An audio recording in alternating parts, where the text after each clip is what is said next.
Karibu sana kwenye channel yetu. Tuendelee kupata nguvu na motisha za mafanikio.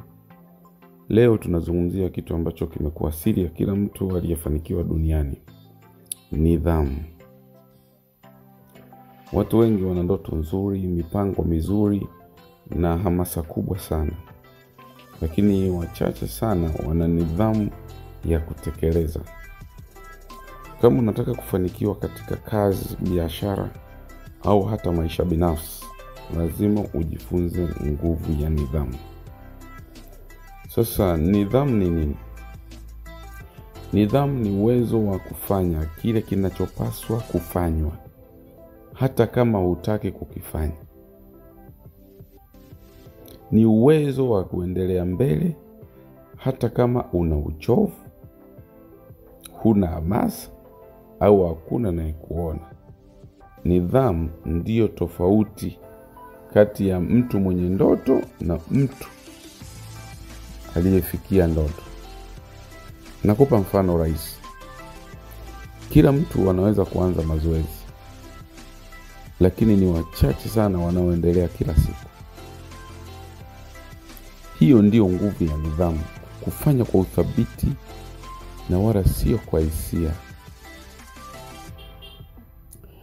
Sasa kwa nini nidhamu ni muhimu sana? Moja, hujenga tabia imara. Kila siku unapoamua kufanya jambo fulani kwa utaratibu, unaunda tabia mpya inayokufanya uwe thabiti kwenye hilo jambo. Lakini pia hukuza au huongeza kujiamini.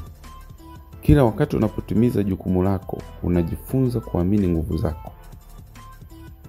Lakini pia hukuandaa kwa mafanikio makubwa.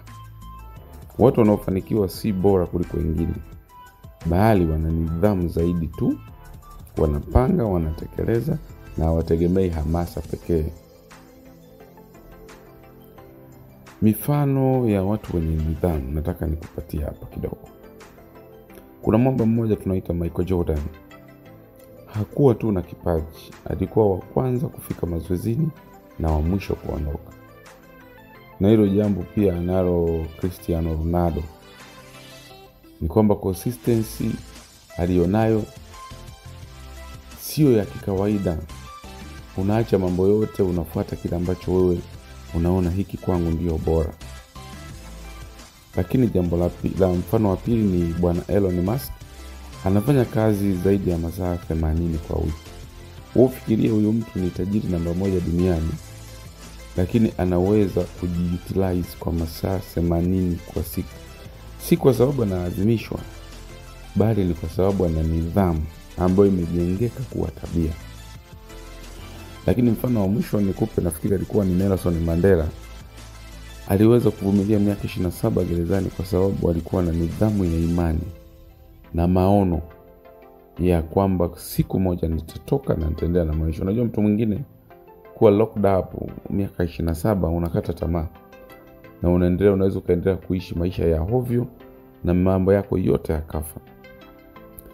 Kwa hawa watu wote walijua kitu kimoja. Mafanikio sio tukio, kwamba ni event ya kuja na kuondoka, lakini ni matokeo ya nidhamu ya kila siku. Lakini nataka nikuelezee jinsi ya kujenga nidhamu.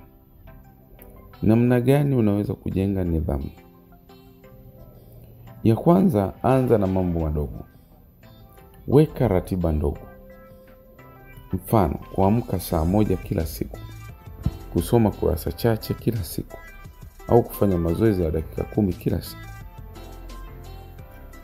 Pili, kaa mbali na visababishi vya uvivu. Simu, mitandao, marafiki wa kukatisha tamaa, punguza kabisa.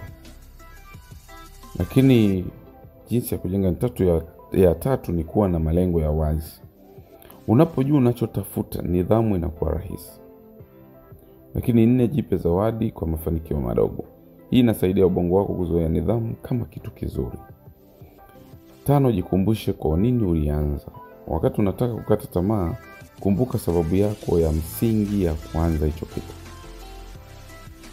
Nidhamu ndiyo daraja kati ya ndoto zako na mafanikio yako. Usisubiri motisha. Anza kufanya. Nidhamu itakuweka kwenye mstari hata siku ambazo moyo hauko tayari kufanya. Kila hatua ndogo unayochukua kwa nidhamu leo inakujenga kuwa mtu bora sana kesho. Kumbuka hakuna mafanikio bila nidhamu. Hivyo leo amua kujenga maisha yako kwa utaratibu, kwa maamuzi sahihi na kwa uthabiti uliotukuka.